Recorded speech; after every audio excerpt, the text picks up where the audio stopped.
When Jethro, the priest of Midian, Moses' father-in-law, heard of all that God had done for Moses and for Israel his people, and that the Lord had brought Israel out of Egypt, then Jethro, Moses' father-in-law, took Zipporah, Moses' wife, after he had sent her back, and her 2 sons, of which the name of the one was Gershom, for he said, I have been an alien in a strange land, and the name of the other was Eleazar, for the God of my father, said he, was mine help, and delivered me from the sword of Pharaoh. And Jethro, Moses' father-in-law, came with his sons and with his wife unto Moses into the wilderness, where he encamped at the mount of God. And he said unto Moses, I, thy father-in-law Jethro, am come unto thee, and thy wife, and her 2 sons with her. And Moses went out to meet his father-in-law, and did obeisance, and kissed him. And they asked each other of their welfare, and they came into the tent. And Moses told his father-in-law all that the Lord had done unto Pharaoh and to the Egyptians for Israel's sake, and all the travail that had come upon them by the way, and how the Lord delivered them.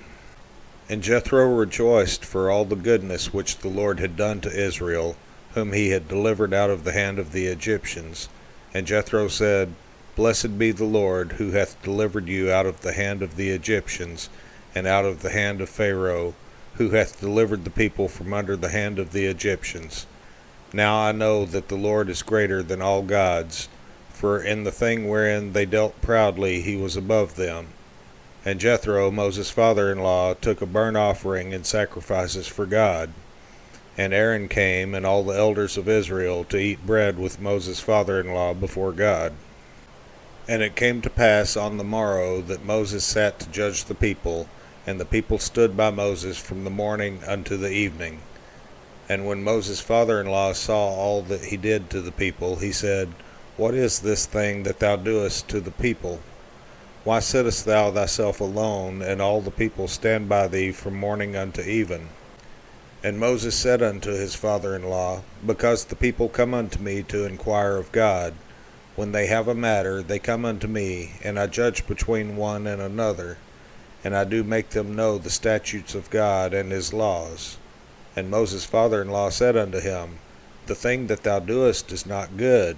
Thou wilt surely wear away, both thou and this people that is with thee, for this thing is too heavy for thee.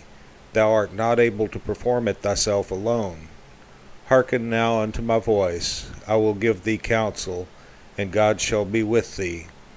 Be thou for the people to Godward, that thou mayest bring the causes unto God, and thou shalt teach them ordinances and laws, and shalt show them the way wherein they must walk, and the work that they must do. Moreover, thou shalt provide out of all the people able men, such as fear God, men of truth, hating covetousness, and place such over them to be rulers of thousands, and rulers of hundreds, rulers of 50s, and rulers of 10s.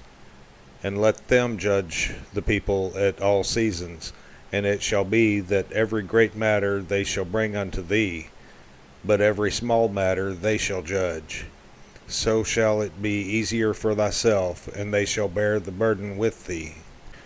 If thou shalt do this thing, and God command thee so, then thou shalt be able to endure, and all this people shall also go to their place in peace. So Moses hearkened to the voice of his father-in-law, and did all that he had said. And Moses chose able men out of all Israel, and made them heads over the people, rulers of thousands, rulers of hundreds, rulers of 50s, and rulers of 10s. And they judged the people at all seasons. The hard causes they brought unto Moses, but every small matter they judged themselves. And Moses let his father-in-law depart, and he went his way into his own land.